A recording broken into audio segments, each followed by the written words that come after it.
Hello everyone, welcome to my homemade kitchen.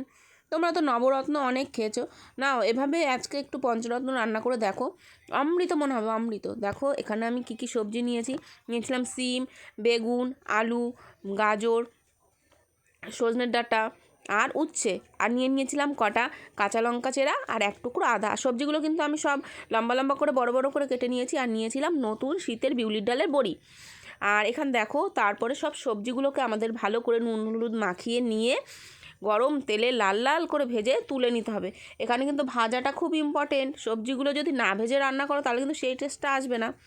আর এখানে আমি উচ্ছের কিন্তু দানাগুলো ফেলে দিয়েছিলাম, দানাগুলো আমার খুব একটা ভালো লাগে না, যখন গ্রেভিটা তৈরি হবে তখন দানাগুলো ভালো লাগবে না, সেই জন্য আমি ফেলে দিয়েছিলাম।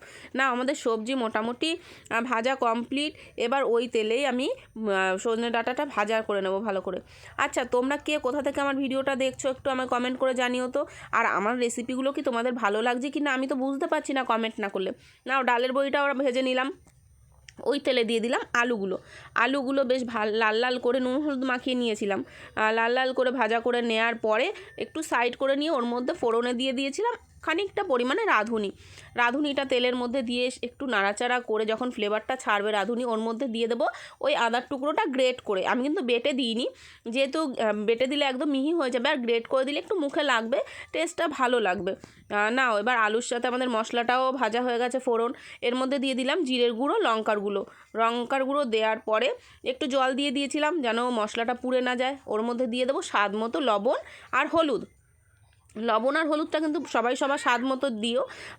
আচ্ছা, এর মধ্যে কিন্তু আমি এবার সব সবজিগুলো অ্যাড করে দিয়ে সবজিগুলোও বেশ খানিকক্ষণ ভালো করে ভাজা করে নেব মশলার সাথে, যাতে করে মশলার ফ্লেভারটা সব সবজির মধ্যে ঢুকে যায়।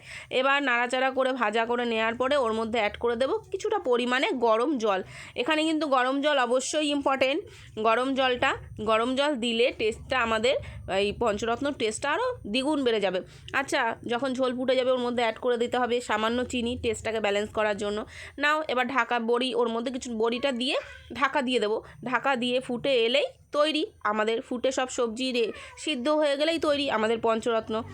নাও, এবার কে কে সজনে ডাঁটা ভালোবাসো না, এরকমভাবে একদিন সজনে ডাঁটা রান্না করে দেখো তো পঞ্চরত্ন, দেখবে সজনে ডাঁটার প্রেমে পড়ে যাবে। আর সজনে ডাঁটা আমাদের শরীরের জন্য যে কতটা ইম্পর্টেন্ট, কতটা প্রয়োজনীয় জিনিস, সেটা আমরা সকলেই আশা করি জানি। আর তোমরা যারা আমার ইউটিউব চ্যানেল থেকে আমার ভিডিওটি দেখছো তারা অবশ্যই সাবস্ক্রাইব